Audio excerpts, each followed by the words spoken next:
کے ایمان والوں کا بھی تھا کہ جو ان مصیبتوں کو اللہ کی رضا کی خاطر، اس کی خوشی کی خاطر بڑی فراخ دلی اور خندہ پیشانی سے برداشت کرتا۔ تو اس آیت میں ہر طرح کے لوگوں کو وارن کیا جا رہا ہے کہ یہی مصائب، یہی مشکلات ان کی ایمان کی کسوٹی ہیں۔ انہی سے معلوم کیا جا سکتا ہے کہ فلاں شخص کس حد تک اپنے ایمان کے دعوے میں پختہ ہے۔ ٹھیک ہے جی، اس لیے شاید میں نے آپ کو صبر کی ڈیفینیشن کچھ پہلے ہی بتا دی کہ جب آزمائشیں آئیں گی، ہم کہتے ہیں جی میں بڑا صبر کرنے والی ہوں۔ دیکھیں جی، ہمیشہ میں بات کرتی ہوں، فیوریبل کنڈیشنز میں تو سبھی صبر کرتے ہیں، سبھی خوش ہوتے ہیں، اللہ کا شکر ادا کرتے ہیں۔ بات ہو رہی ہے جب انفیوریبل کنڈیشنز ہوں، جب لوگ آپ کے مخالف ہوں، حالات آپ کے خلاف ہوں، یا آپ کے اوپر کوئی پرابلمز آ جاتی ہیں سے کوئی بھی طرح سے، مال میں، جان میں، کسی بھی طرح کی، اگر آپ کو صحت میں، اس میں اللہ تعالیٰ ہمارا رویہ دیکھنا چاہتے ہیں کہ یہ میرا بندہ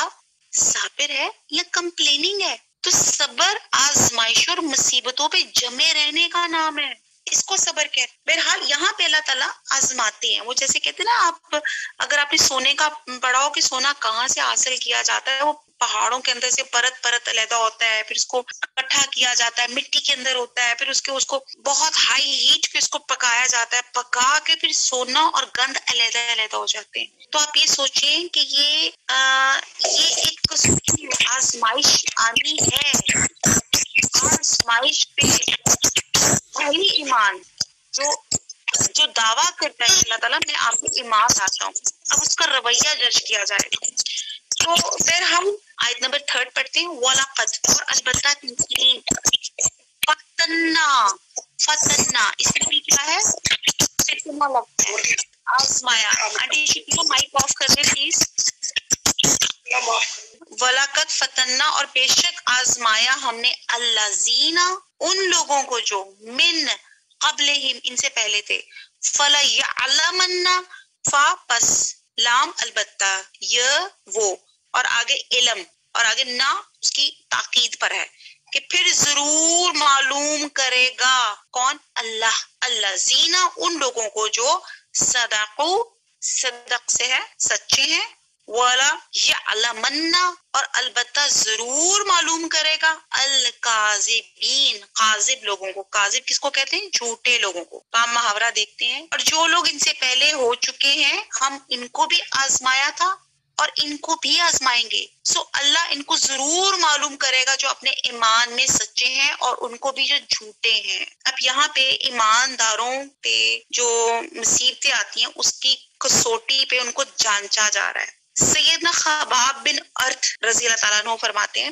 کہ ایک دفعہ میں رسول صلی اللہ علیہ وسلم کے پاس آیا، اس وقت آپ کعبہ کے سائے میں ایک چادر پہ تکیہ لگائے بیٹھے ہوئے تھے۔ اس زمانے میں ہم مشرک لوگوں سے سخت تکلیفیں اٹھا رہے تھے۔ میں نے آپ صلی اللہ علیہ وسلم سے عرض کیا، آپ اللہ سے دعا کیوں نہیں کرتے؟ یہ سنتے ہی آپ تکیہ چھوڑ کر سیدھے بیٹھ گئے۔ آپ صلی اللہ علیہ وسلم کا چہرہ غصے سے سرخ ہو گیا، اور آپ نے فرمایا، تم سے پہلے ایسے لوگ گزر چکے ہیں جن کے گوشت اور پٹھوں میں ہڈیوں تک لوہے کی کنگھیاں چلائی جاتی تھیں، مگر وہ سچے دین سے نہیں پھرتے تھے، اور آرا ان کے سر کے درمیان میں رکھ کر چلایا جاتا تھا، وہ 2 ٹکڑے کر دیے جاتے تھے، مگر وہ اپنے دین سے نہ پھرتے، اور اللہ اپنے اس کام غلبہ حق کو ضرور پورا کرے۔ یہ بخاری کی ایک اوتھینٹک حدیث کا مفہوم میں نے آپ کے سامنے بیان کیا۔ تو آپ یہ دیکھتے ہیں کہ کتنا ہم نے پڑھا حضرت بلال کے ساتھ کیا جاتا تھا، اور جو پہلی ہماری مسلمان شہیدہ حضرت سمیہ تھیں، ان کے پرائیویٹ پارٹس پہ کیا تشدد ہوا، اور اللہ جی معاف فرما دے۔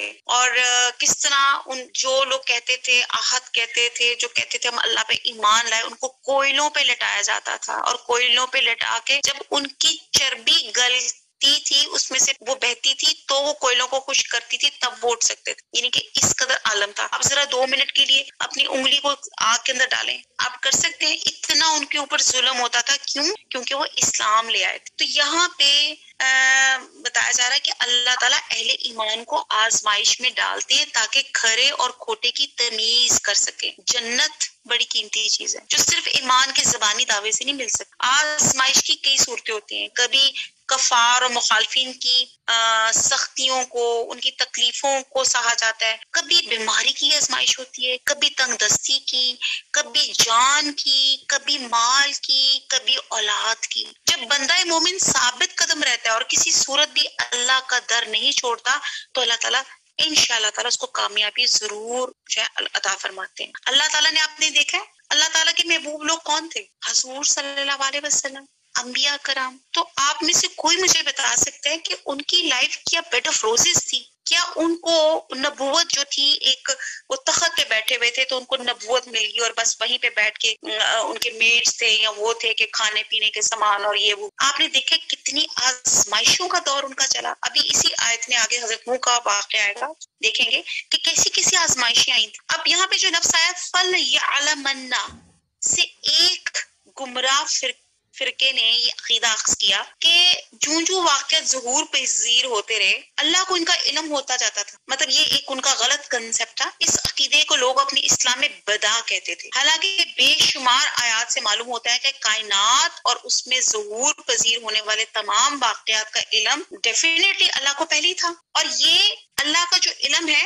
اس کی ذات کی طرح ازلی اور ابدی ہے. تو اس آیت میں اور اس جیسی دوسری بہت سی آیات میں اللہ تعالیٰ کے علم کا وہم لوگوں نے پیدا کیا، اور اس کا جواب یہ ہے کہ ماضی، حال اور مستقبل کی تقسیم صرف ہم انسانوں کے لیے ہے. اللہ تعالیٰ کے لیے زمانے کی تقسیم کوئی چیز نہیں ہے، کیونکہ اللہ ہر واقعے میں جو ہمارے خیال کے مطابق وہ زمانہ ماضی سے ہے، حال سے ہے، مستقبل ہے، اللہ کے لیے غیب نہیں ہے بلکہ شہادت ہی شہادت ہے. اللہ تعالیٰ نے مستقبل کی خبروں کو بے شمار مقامات پہ زمانے ماضی کے صیغے میں بیان فرمایا. وَنَادَى أَصْحَابُ الْجَنَّةِ أَصْحَابُ النَّارِ، یا جیسے وَإِذَا الشَّمْسُ كُوِّرَتْ، یعنی کہ یہ ایسے واقعات کے متعلق ہے جو انسانوں کے تجربے اور مشاہدے میں نہیں آ سکتے. تو بہرحال تو یہاں پہ یہ ہے کہ تم لوگ جان لو، یہاں پہ یہ کہا جا رہا ہے. تو یہاں پہ اللہ تعالیٰ آیت نمبر 3 میں پھر سے ہم دیکھ لیتے ہیں، اللہ تعالیٰ فرماتے ہیں کہ جو لوگ،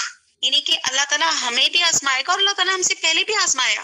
آپ دیکھتے ہیں اللہ تعالیٰ کیوں آزمانا چاہتے ہیں؟ تاکہ وہ دیکھ لیں کون سچا ہے اور کون جھوٹا ہے. ٹھیک ہے، دعوے تو سارے کہتے ہیں کہ ہم ایمان والے ہیں، اور جب آزمائشیں آتی ہیں تو پھر پتہ چل جاتا ہے کہ کون ایمان والا ہے اور کون جو ہے ایمان والا نہیں. آیت نمبر 4، ام حسیبہ، کیا سمجھا ہے، کیا گمان کیا ہے، الذین، ان لوگوں نے جو یعملون، جو کرتے تھے، السیئات، سو، برے کا، ای یسبقونا، اردو کا لفظ کریں گے تو سبقت کا تو میں پتہ ہے آگے جو سبقت لے جائیں گے، مراد ہے کہ وہ ہمارے قابو سے نکل جائیں گے. ساء، برا ہے، ما، جو، یحکمون، حکم سے ہے، حکم کہتے ہیں فیصلے کو، وہ فیصلہ کرتے ہیں. تو آیت نمبر 4 میں ہے، کیا وہ لوگ جو کام کرتے ہیں یہ سمجھتے ہیں کہ یہ ہمارے قابو سے نکل جائیں گے؟ جو خیال یہ کرتے ہیں برا ہے، یعنی کہ ان لوگوں کا خیال تھا کہ جو برے کام کرتے تھے ان کا خیال تھا کہ ہم اللہ کے قابو سے نکل جائیں گے. اہل ایمان کو صبر اور استقامت کی تلقین کرنے کے بعد اللہ تعالیٰ ان لوگوں کو خطاب فرما رہے ہیں جو حق پرستوں کو اذیت دے رہے تھے، اور اللہ تعالیٰ کہہ رہے ہیں کہ یہ پوری طرح ہماری گرفت میں ہیں. وہ یہ نہ سمجھیں وہ کامیاب ہو جائیں گے، کامیاب اللہ ہی کے بندے ہوں گے اور حق غالب رہے گا. ان کے ذہن میں یہ تھا کہ ہم جیسے دنیا میں فراڈ کر جاتے ہیں، آگے ہو جاتے ہیں، تو ہم شاید اس طرح آگے ہم سبقت لے جائیں گے. تو یہاں اللہ تعالیٰ ان کی اس جو ان کا غلط گمان تھا اس کی تردید کر رہے ہیں. اللہ تعالیٰ ہر شخص کے متعلق پہلے سے علم ہے کہ فلاں شخص کس خصلت کا مالک ہے.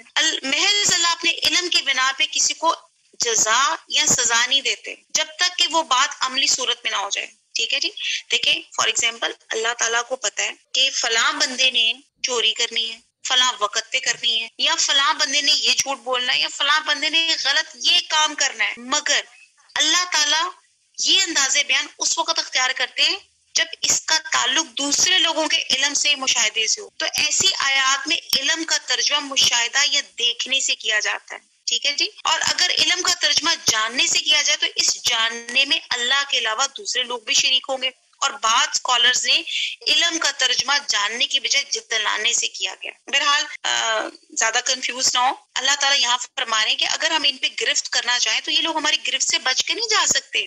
اور دوسرا مطلب یہ ہے کہ یہ لوگ اپنی سر توڑ مخالفانہ کوششیں کر لیں، سازشیں کر لیں، یہ خود ہی ناکام رہیں گے، اسلام کا ہی غلبہ رہے گا، اور وہ ایسا گمان کرتے ہیں کہ یقیناً کامیاب ہو جائیں گے، تو یہ ان کی بھول ہے۔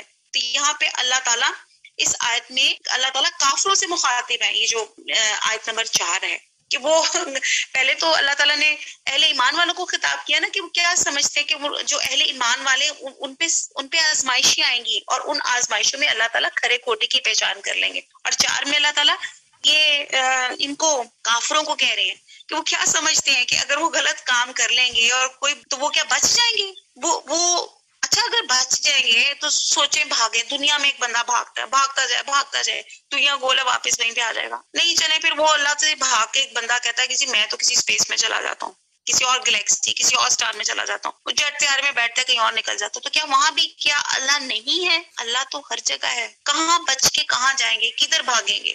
آیت نمبر 5، من جو کانا ہو یرجو رجا سے جس کو امید ہے، لکا ملاقات کی اللہ سے، فإن پس بے شک اجل اللہ اجل مقرر کیا ہوا وقت ہے اللہ کا، اجل کہتے ہیں اس کو، اجل اس کا اجل وقت آ گیا، تو یہ اجل مقرر کیا ہوا وقت ہے اللہ کا، لا آتی ضرور آنے والا ہے، البتہ آنے والا ہے، وہ اور وہ سمیع سماعت سے ہے، سننے والا ہے، العلیم جاننے والا ہے۔ آیت نمبر 5 میں کہ جو شخص اللہ کی ملاقات کی امید رکھتا ہے تو اللہ کا مقرر کیا ہوا وقت ضرور آنے والا ہے، اور وہ سننے والا اور جاننے والا ہے، یعنی کہ جو اللہ کے سامنے پیش ہونے کا یقین رکھتا ہے اسے ہر کام کرتے وقت یہ سوچنا چاہیے کہ مجھے اس عمل کے لیے اللہ کے سامنے جواب دہ ہونا ہے، اللہ تعالیٰ میرے کھلے اور چھپے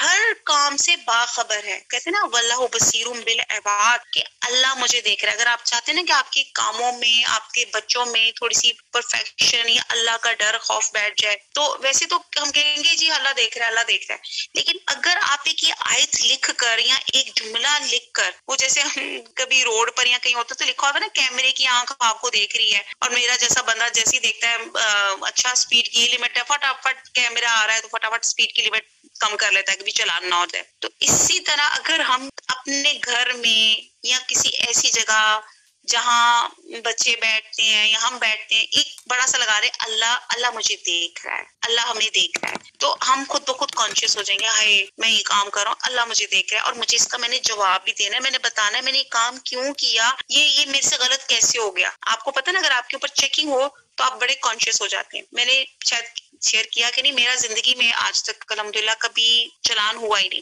اور میرا پہلا چلان ابھی ہو کر آیا ہے، اور وہ بھی کیا، یہ ای چلان کی برکتوں سے، کہ وہ بیٹی کو صبح ڈراپ کر رہی تھی تو ذرا تیز چلا رہی تھی، ڈرائیو کر رہی تھی، تو کوئی چلان آیا کہ جی 60 کی تھی اور 80 کی سپیڈ سے میں جا رہی تھی، تو وہ میرا وہ ای چلان آیا۔ اب وہ جب سے مجھے ای چلان آیا اس کی وجہ سے میں کانشیس ہو گئی، اور جہاں کیمرہ دیکھتی ہوں میں اپنی سپیڈ وہیں سے ہلکی کرنا شروع ہو جاتی کہ یہ ہوگی، کیونکہ ہم پاکستانی ہے نا، ہم جب تک ہمارے اندر پینالٹیز اور وہ ایک ہونا ہو کہ یہ تمہیں فائن پڑے گا، تمہیں یہ کرے گا، تو پھر ہم خود بخود جس کو کہتے ہیں نا سود ہو جاتے ہیں۔ تو اسی طرح اگر مجھے پتا ہو، اگر کیا الحمدللہ ہمارا ایمان ہے کہ اللہ مجھے دیکھ ہی رہا ہے آل ٹائم، اللہ تعالیٰ میری ظاہری کام بھی دیکھ رہا ہے، میرے اندر کے کام بھی سارے دیکھ رہا ہے، تو پھر میری ان کاموں میں پرفیکشن، یا کم سے کم میں تھوڑا سا ڈروں تو صحیح، تھوڑا سا گلٹ تو محسوس کروں، نہیں یار اللہ مجھے دیکھ رہا ہے، میں نے یہ غلط کام نہیں کرنا۔ تو یہاں پہ وہی چیز ہے کہ جو لوگ دین اسلام کی سربلندی کے لیے ہر طرح کے مصائب اور مشکلات بڑی خندہ پیشانی سے برداشت کر رہے ہیں، اس توقع پہ کہ موت کے بعد یقیناً ان باتوں کا اجر ملنے والا ہے، تو انہیں یہ سمجھ لینا چاہیے کہ ان کی موت کا وقت آنے ہی والا ہے۔ دنیا کی زندگی چند روزہ زندگی ہے، اس کے بعد یقیناً اللہ سے ملاقات ہوگی اور ہمیں ان کے اپنے اعمال کا پورا بدلہ ملے گا، کیونکہ اللہ کے سامنے ہمارے تمام اعمال، ہمارے اقوال، ہماری نیتیں، دل کے اندر، دل کے باہر جو ہم کر رہے ہیں، کوئی چیز اللہ تعالیٰ سے پوشیدہ نہیں ہے۔ اللہ تعالیٰ سمیع ہے، علیم ہے، اللہ تعالیٰ سننے والا بھی ہے، اللہ تعالیٰ جاننے والا بھی۔ وما علینا الا البلاغ، سبحانک اللہم وبحمدک، نشہد ان لا الہ الا انت، نستغفرک ونتوب الیک۔ السلام علیکم ورحمۃ اللہ وبرکاتہ۔